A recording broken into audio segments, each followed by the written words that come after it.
말라기 강의 8번째 시간입니다. 지난 시간에는 레위인들이 어떻게 타락했는지 살펴보았고, 이번 시간에도 성전에서 레위인들과 함께 일하는 제사장들이 어떻게 타락했는지 살펴봅니다. 제사장은 아론의 후손들만 제사장이 될 수 있고, 대제사장은 순번에 따라 직무를 수행하게 되는 것입니다. 제사장은 성전에서 하나님께 제사를 드리면서 이스라엘 백성들의 모든 일을 감독하는 일을 했고, 레위인들은 그 율법을 가지고 모든 제도를 관리하고 실행하는 실행기관에서 일을 했습니다. 대제사장도 통치자의 힘이 있지만 실행기관에 있는 레위 사람들의 도움이 없으면 대제사장의 권력 기반도 약할 수밖에 없습니다. 레위인들과 제사장은 성전에서 같이 일을 하면서도 서로 견제의 대상입니다. 레위인들과 제사장들은 성경과도 서로 달랐습니다. 신약에서 바리새인들은 레위 계열의 가장 강력한 분파입니다. 사두개인들은 제사장 계열의 사람들입니다. 바리새파에서는 부활을 믿었지만 사두개파의 제사장들은 부활이라는 것을 믿지 않았습니다. 신약에 보면 제사장들이 부활을 믿지 않는다는 사실이 몇 군데 기록되어 있습니다. 사도행전 23장 6절 말씀부터 보면 바울이 그 한 부분은 사두개인이요 한 부분은 바리새인인 줄 알고 공회에서 외쳐 가로되 여러분 형제들아 나는 바리새인이요 또 바리새인의 아들이라 죽은 자의 소망 곧 부활을 인하여 내가 신문을 받노라. 그 말을 한즉 바리새인과 사두개인 사이에 다툼이 생겨 무리가 나누이니 이는 사두개인은 부활도 없고 천사도 없고 영도 없다 하고 바리새인은 다 있다 함이라. 크게 헌화가 일어날새 바리새인 편에서 몇 서기관이 일어나 다투어 가로되 우리가 이 사람을 보매 악한 것이 없도다. 혹 영이나 혹 천사가 저더러 말하였으면 어찌하겠느냐 하여 천부장이 바울이 저희에게 찢겨질까 하여 군사를 명하여 내려가 무리 가운데서 빼앗아 가지고 영문으로 들어가라 하니라 라고 기록되어져 있습니다. 제사장들과 바리새인들은 하나님의 율법을 맡고 성전에서 같은 일을 하지만 신앙적으로 같은 길을 가지는 않았습니다. 때에 따라서 서로 충돌이 생기기도 했습니다. 바울도 예루살렘에서 체포되었습니다. 그때 재판과 신문을 받을 때 바리새인과 사두개인들의 신앙의 특성을 잘 알기 때문에 의도적으로 부활을 부각시켜서 서로 격론이 일어나도록 했습니다. 바울은 자신이 바리새인의 아들이고 부활을 믿고 부활을 전하는 일을 했다고 자신을 소개하고 있습니다. 이 말을 듣고 사두개인과 바리새인들 사이에 분쟁이 생겼습니다. 이때 바리새인 편에 있는 서기관들이 일어나서 바리새인의 아들이라고 소개하는 바울을 보호해 주는 역할을 하게 됩니다. 이처럼 바리새인과 사두개인은 서로 적대적 관계를 가지고 서로의 이권에 따라서 각자의 길을 갔던 것입니다. 바리새인들은 부활에 대한 소망을 믿었지만 제사장들은 부활을 믿지 않았기 때문에 하나님의 심판도 믿지 않는 것입니다. 제사장들은 세상의 권력과 부유함을 축복으로 생각했기 때문에 쉽게 타락한 것입니다. 제사장들은 백성들의 지도자로서 하나님의 뜻을 바르게 전하고 바른 길을 알려줘야 하지만 제사장들이 먼저 타락한 것입니다. 레위족 장사부대가 무슬람과 손을 잡고 예루살렘에서 도비아와 정치적인 입지를 넓혀가자 대제사장 엘리야십도 가만히 앉아 있을 수는 없었을 것입니다. 그래서 대제사장 엘리야십도 총독 느헤미야가 바벨론으로 돌아가자 그의 본심을 드러냈습니다. 말라기 시대에 함께 활동했던 느헤미야서를 살펴보겠습니다.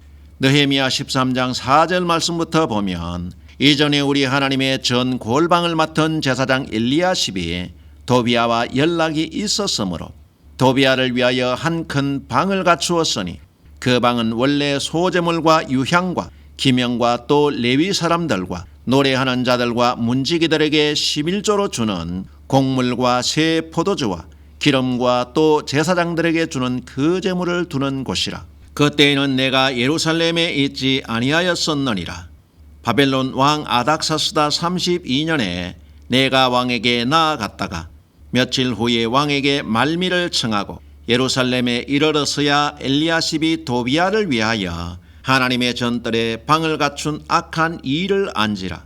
내가 심히 건심하여 도비아의 세간을 그 방 밖으로 다 내어 던지고 명하여 그 방을 정결케 하고 하나님의 전의 기명과 소제물과 유향을 다시 거리로 들여 놓았느니라. 내가 또 알아본즉 레위 사람들의 받을 것을 주지 아니하였으므로 그 직무를 행하는 레위 사람들과 노래하는 자들이 각각 그 전리로 도망하였기로라고 기록을 하고 있습니다.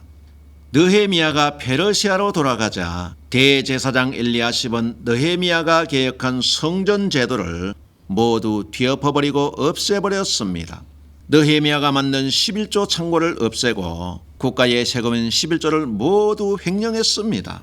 그리고 대제사장 엘리야십은 예루살렘 성벽 건축을 방해했던 암몬 총독 도비아에게 엘리야십이 없애버린 11조 창고에 예루살렘 암몬 총독부를 만들어서 도비아에게 바쳤습니다. 이스라엘 민족들은 고레스 칙령에 의해서 해방이 되었고 자유민족이 되었습니다. 그러나 대제사장 엘리야십 때문에 다시 이방 총독에게 지배를 받는 지배민족이 되었습니다. 이스라엘 사회에 이런 제사장들끼리 자리 다툼의 틈을 노리고 이방 권력자들이 이스라엘의 왕권을 찬탈했던 것입니다. 예수님이 오셨을 때도 제사장들 때문에 이스라엘 백성들은 에돔 자손인 헤롯에게 지배를 받는 지배민족으로 전락해 있었던 것입니다. 도비아는 대제사장 엘리야십 때문에 이스라엘을 완전히 장악하게 되었습니다. 대제사장 엘리야십은 하나님 나라와 성전을 완전히 내부에서 조직적으로 파괴한 것입니다. 이렇게 하나님의 율법과 레위 언약을 버리고도 대제사장이 하나님께 제사를 드린다면 깨끗한 제사가 되겠습니까? 제사장은 이스라엘의 지도자들로서 모든 일에 깨끗하고 본이 되어야 하지만 이들은 앞장서서 하나님을 떠났습니다. 예루살렘 총독 느헤미야가 페르시아로 돌아가자 대제사장 엘리야십은 즉시 하나님의 율법과 언약을 버렸습니다. 이런 제사장들의 모습을 바벨론에서 돌아온 학개 선지자는 이렇게 말씀합니다. 학개 2장 11절 말씀부터 보면 나 만군의 여호와가 말하노니 너는 제사장에게 율법에 대하여 물어 이르기를 사람이 옷자락에 거룩한 고기를 쌌는데 그 옷자락이 만일 떡에나 국에나 포도주에나 기름에나 다른 식물에 닿았으면 그것이 성물이 되겠느냐 하라. 학개가 물음에 제사장들이 대답하여 가로되 아니니라. 학개가 가로되 시체를 만져서 부정하여 진 자가 만일 그것들 중에 하나를 만지면 그것이 부정하겠느냐? 제사장들이 대답하여 가로되 부정하겠느니라. 이에 학개가 대답하여 가로되 여호와의 말씀에 내 앞에서 이 백성이 그러하고 이 나라가 그러하고 그 손의 모든 일도 그러하고 그들이 거기서 드리는 것도 부정하니라 라고 말씀하고 있습니다. 이 학개 선지자는 말라기와 같은 시대의 선지자입니다. 하나님께서는 학개 선지자를 통해서 제사장들에게 물어보십니다. 거룩한 고기를 싼 옷이 다른 음식에 닿았으면 하나님께 제사를 드리는 성물이 될 수 있는지 물었습니다. 제사장들이 대답하기를 부정하다고 말을 합니다. 그러자 제사장들에게 질문을 던졌던 학개 선지자가 말하기를 하나님 앞에서 이 백성과 제사를 드리는 제사장들이 모두 부정하다고 했습니다. 제사장들이 제사를 드릴 때는 정결 예식을 행합니다. 그렇지만은 근본적으로 그들의 마음이 더럽기 때문에 그들이 드리는 모든 제사가 더럽다는 것입니다. 제사장들은 이처럼 하나님을 두려워하지 않기 때문에 세속국가로 만들기 위해서 일부러 여호와의 율법을 없애고 성전과 여호와의 상을 더럽히는 것입니다. 제사장들에게 있어서 제사장의 직분은 권력을 차지하기 위한 수단일 뿐입니다. 제사장들은 서로 대제사장의 직분을 유지하기 위해서 이방인 총독들에게 뇌물을 주면서 그들의 힘을 빌렸습니다. 레위족 장사부대가 머슬람과 한패가 되어서 도비아와 사돈 관계를 맺었지만 대제사장 엘리야십도 권력을 잡기 위해서 도비아에게 성전 11조 창고에 암몬 총독부를 만들어주고 자기 손자는 사마리아 총독 산발랏의 딸과 결혼해서 산발랏의 사위가 되도록 했습니다. 대제사장 엘리야십은 자기 권력을 위해서 주변 총독들과 무릎알식 관계를 맺고 있었습니다.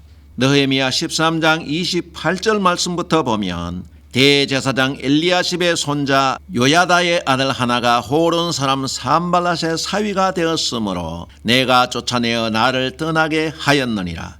내 하나님이여, 저희가 제사장의 직분을 더럽히고 제사장의 직분과 레위 사람에 대한 언약을 어기었사오니 저희를 기억하옵소서라고 기록하고 있습니다.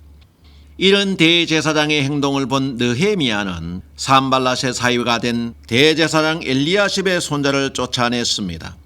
느헤미야는 저희가 제사장의 직분을 더럽혔고 레위 언약을 어겼다고 기록을 하고 있습니다. 말라기 시대의 제사장들과 레위 사람들과 또 유다의 귀족들이 서로 이방 권력자들과 손을 잡기 위해서 경쟁하듯이 아들과 손자와 딸들을 서로 통혼시켰던 것을 우리가 볼 수 있습니다.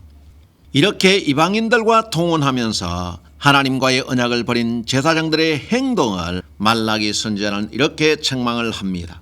말라기 2장 11절 말씀부터 보면 유다는 괴사를 행하였고 이스라엘과 예루살렘 중에서는 가증한 일을 행하였으며 유다는 여호와의 사랑하시는 그 성결을 욕되게 하여 이방 신의 딸과 결혼하였으니 이 일을 행하는 사람에게 속한 자는 깨는 자나 응답하는 자는 물론이요 만군의 여호와께 제사를 드리는 자도 여호와께서 야곱의 장막 가운데서 끊어버리시리라 라고 기록을 하고 있습니다.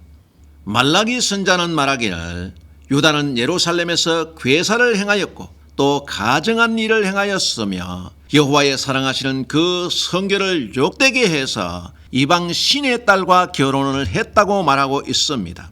이방 신의 딸과 결혼을 했다는 말은 제사장들이 하나님을 버렸다고 말씀하고 있는 것입니다. 이런 일을 행하는 사람에게 속한 자나 깨는 자나 응답하는 자는 물론이고 만군의 여호와께 제사를 드리는 제사장이라고 하더라도 여호와께서 야곱의 장막 가운데서 끊어버리겠다고 말씀하고 있습니다. 반면에 학사 에스라와 함께 개혁에 동참하면서 스스로 정결하게 하고 하나님의 말씀을 떨며 준행하기로 하는 자들에게는 이렇게 선포하고 있습니다.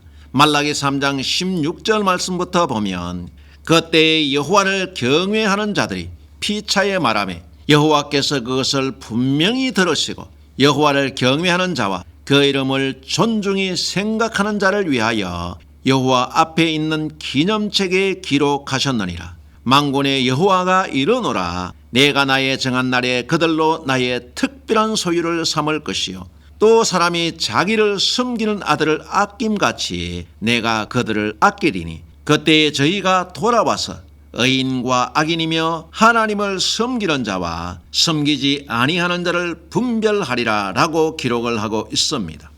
말라기 선지자는 말하기를 하나님을 두려워하고 존경하는 자들이 자기들의 죄를 자백하고 돌아오는 자들은 하나님께서 귀중하게 여겨서 하나님 앞에 있는 기념책에 기록하겠다고 말씀하고 있습니다. 하나님께서는 이러한 의인들을 하나님의 특별한 소유를 삼고 사람이 자기를 섬기는 아들을 아끼는 것처럼 여호와를 두려워하는 자들을 내가 아낄 것이라고 말씀하고 있습니다. 그리고 그날에 하나님을 섬기는 자와 섬기지 않는 자를 분별해서 악인과 의인을 가려내겠다고 말씀하셨습니다. 하나님께서는 제사를 드리는 제사장이라고 해도 악한 자들은 생명책에 기록되지 못한다고 말씀하신 것입니다. 이렇게 하나님의 이름을 경외하며 존중하는 자들이 바로 에스라서에 나오는 스가랴와 같은 사람입니다. 스가랴 같은 사람은 비록 제사장과 레위인이 아니지만 사람이 아들을 아끼는 것처럼 하나님 앞에 생명책에 기록하겠다는 것입니다. 스가랴가 어떤 사람입니까? 에스라 10장 1절 말씀부터 보면 에스라가 하나님의 전 앞에 엎드려 울며 기도하여 죄를 자복할 때에 많은 백성이 심히 통곡하며 이스라엘 중에서 백성의 남녀와 어린아이의 큰 무리가 그 앞에 모인지라.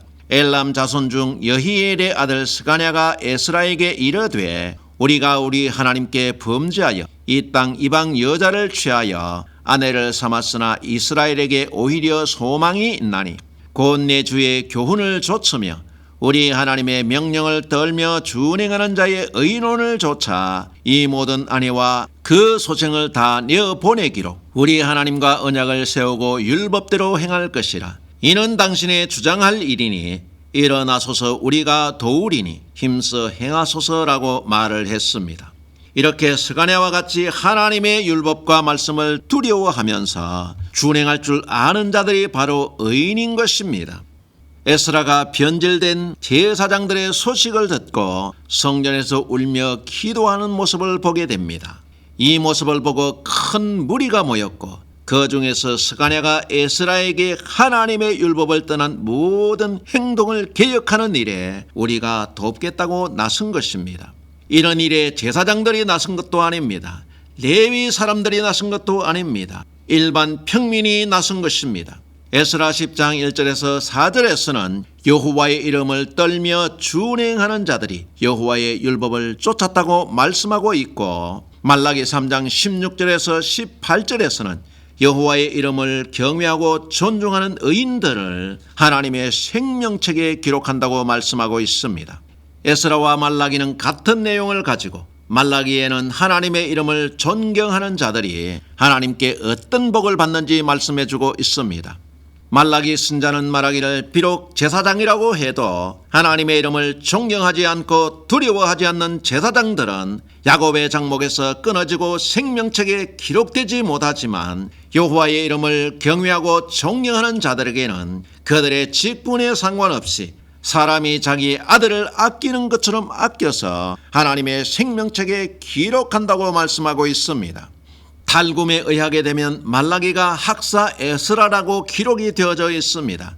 탈굼이 무엇이냐 하면 구약 성경을 바벨론 포로 이후에 아람어로 번역한 아람어 성경입니다. 이 구약 성경에 주석과 설명을 해놓은 것이 탈굼입니다. 당시 개혁을 주도했던 학사 겸 제사장이었던 에스라가 제사장들의 타락한 모습을 옆에서 지켜보면서 심도 있게 비판하고 책망한 것이 말라기서입니다. 그러므로 말라기서는 학사 에스라가 기록한 책입니다. 제사장들은 세상적인 권력을 잡는데 하나님의 율법이 불편했기 때문에 세속적으로 바꾸어 나갔습니다. 그래서 말라기 1장 13절 말씀에 보면 만군의 여호와가 이르노라 너희가 또 말하기를 이 일이 얼마나 번패스러운고 하며 고웃음하고 토색한 물건과 저는 것 병든 것을 가져왔느니라. 너희가 이같이 헌물을 가져오니 내가 그것을 너희 손에서 받겠느냐 여호와의 말이니라 라고 기록을 하고 있습니다.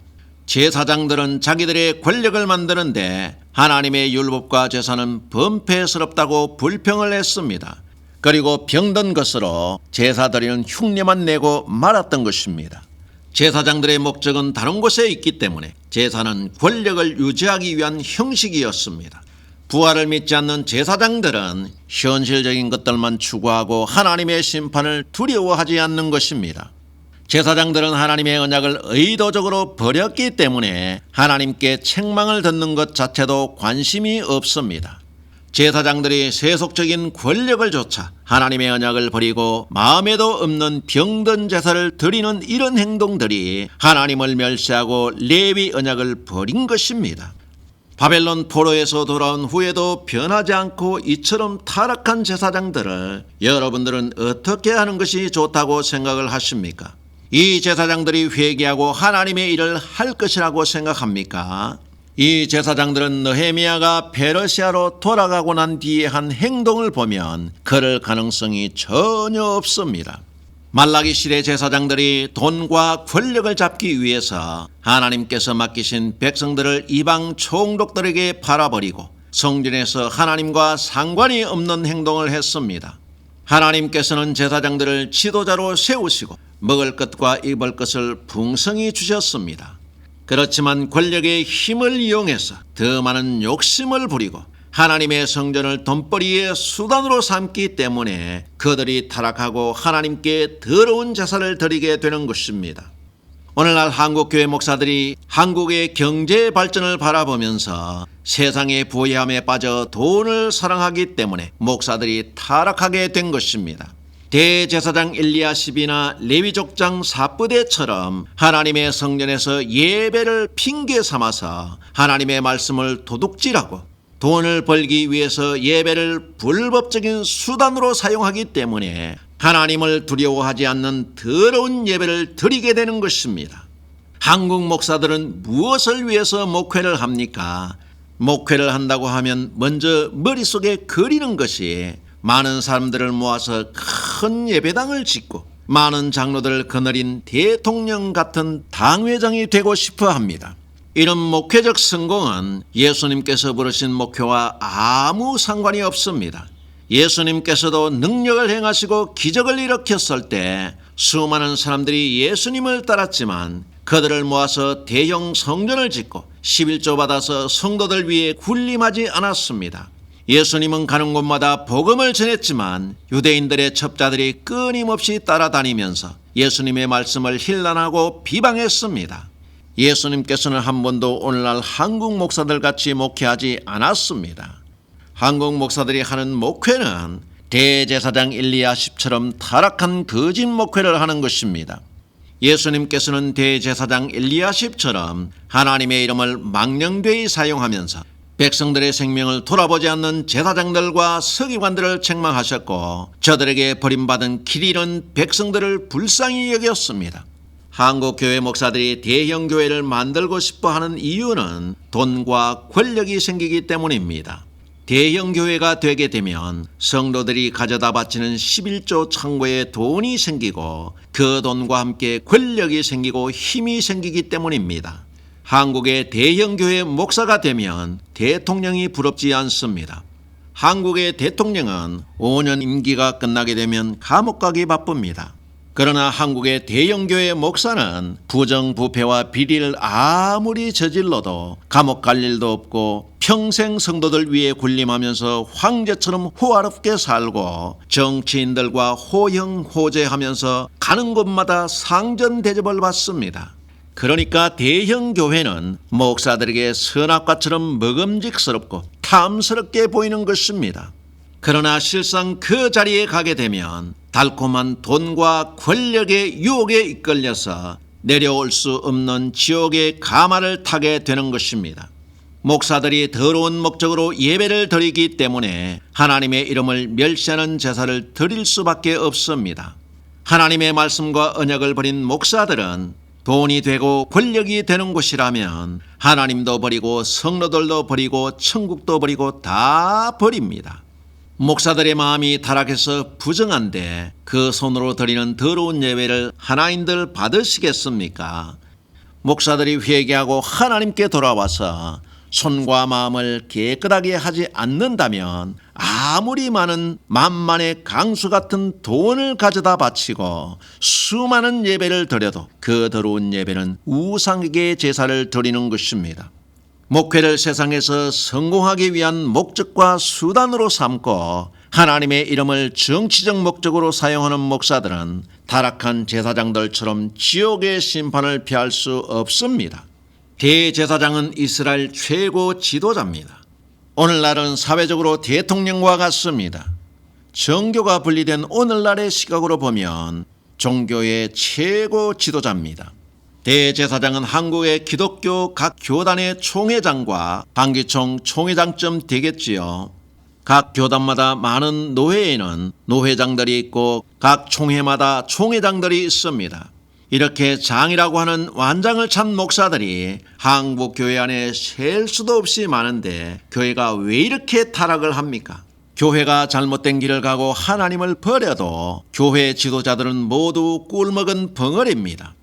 그리고 사회가 이렇게 혼란하고 방향을 잃고 혼돈해도 총회장이라고 하는 최고의 종교 지도자의 자리에 앉아있는 목사들은 벙어리처럼 아무런 말이 없습니다. 한국 교회는 하나님의 말씀을 버렸고 정치인들을 위한 시녀와 창기가 되었기 때문입니다. 대제사장 엘리야십이 정권을 잡기 위해서 이방 총독들과 한패가 되고 하나님의 성전을 더럽힌 것처럼 오늘날 한국 교회의 총회장이나 노회장이라고 하는 목사들은 모두 정치인들의 애완견이 되었습니다. 노회장이나 총회장들이 모두 권력의 칼에 재갈이 물리고 돈의 성대 수술을 받아서 짓지도 못하는 벙어리 개가 되었기 때문입니다. 목사를 하나님의 양떼를 지키는 충견으로 부르셨지만 세상 권력과 돈에 빠져서 하나님의 말씀을 외치지 못하는 벙어리 개가 된 것입니다. 그러므로 이사야 선지자는 이렇게 말씀하고 있습니다. 이사야 56장 9절 말씀부터 보면 들의 짐승들아 살림 중의 짐승들아 다 와서 삼키라. 그 파수꾼들은 소경이요 다 무지하며 벙어리 개라.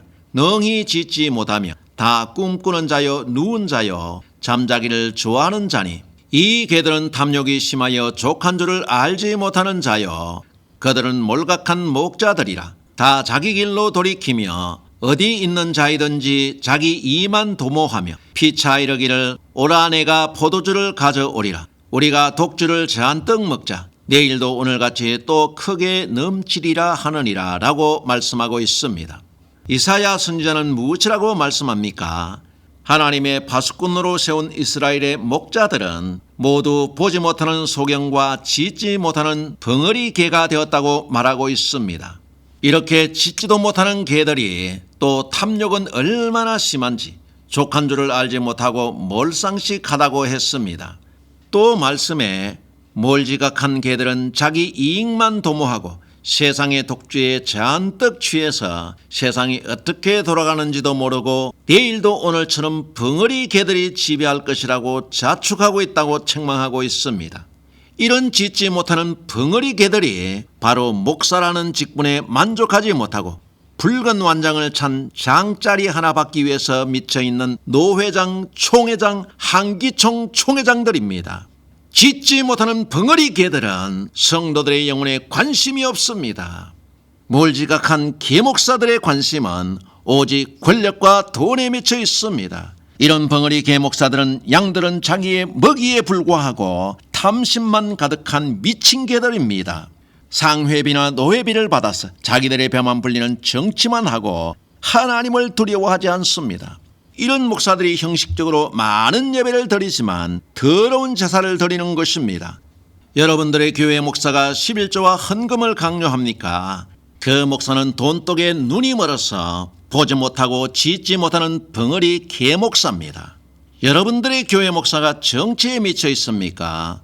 이런 목사는 엘리야십처럼 어디 가든지 탐심이 심해서 자기의 이익만 챙기고 성도들의 영혼을 팔아먹는 몰상식한 벙어리 개목사입니다. 한국에도 목사라고 하는 자들이 많지만 하나님의 말씀을 외치는 것이 아니라 자기들의 욕심과 탐심을 외치는 탐욕스러운 목사들이 대부분입니다. 하나님께서는 자기 백성들을 지키지 못하는 탐욕이 심한 이런 노회장, 총회장 목사들은 필요로 하지 않습니다. 이런 벙어리 개목사들은 여호와께 제사를 드리는 자라 해도 야곱의 장막에서 끊어버리실 것입니다. 이사야 선지자는 말하기를 이런 벙어리 개들은 들과 산에 있는 짐승들이 와서 삼켜버린다고 했습니다. 이들은 사단의 밥이 된다는 말입니다. 그러므로 사도 바울도 개목사에 대해서 이렇게 가르치고 있습니다. 빌립보서 3장 2절 말씀에 보면 개들을 삼가고 행악하는 자들을 삼가고 손할례당을 삼가라 라고 말씀하고 있습니다. 여러분들도 행악하는 개 목사들을 삼가하고 스스로 지도자라고 말하는 덩어리 개들을 삼가하시기 바랍니다. 짖는 개는 잘 물지 않습니다. 짖지 못하는 벙어리 미친 개들이 사람을 뭅니다. 바울의 말대로 벙어리 개 목사들에게 물리지 않도록 개들을 삼가 조심하시기 바랍니다. 또 바울은 바른 길을 가지 않는 자들에 대해서 이렇게 말씀하고 있습니다. 고린도전서 10장 21절에 너희가 주의 잔과 귀신의 잔을 겸하여 마시지 못하고 주의 상과 귀신의 상에 겸하여 참여하지 못하리라 라고 말씀했습니다. 하나님의 나라는 이방 신의 딸과 결혼한 더럽고 타락한 제사장들과 목사들이 들어갈 수 없습니다. 바울은 말하기를 주의 잔과 귀신의 잔을 겸해서 마실 수 없다고 했습니다. 여러분들은 어느 잔을 마시겠습니까? 귀신의 잔을 마시게 하는 개 목사들이 주는 잔을 마시겠습니까? 아니면 깨끗한 주의 잔을 마시겠습니까? 내 이름이 생명책에 기록되든지 내 이름이 야곱의 장막에서 끊어지든지 결정과 행동은 여러분들의 것입니다. 주의 이름을 두려워하고 존경하며 주의 율법을 떨며 준행하는 자들은 엘람 사람 여히엘의 아들 스가랴와 같이 하나님께서 자기를 섬기는 아들을 아끼는 것처럼 주의 생명책에 기록하는 것입니다.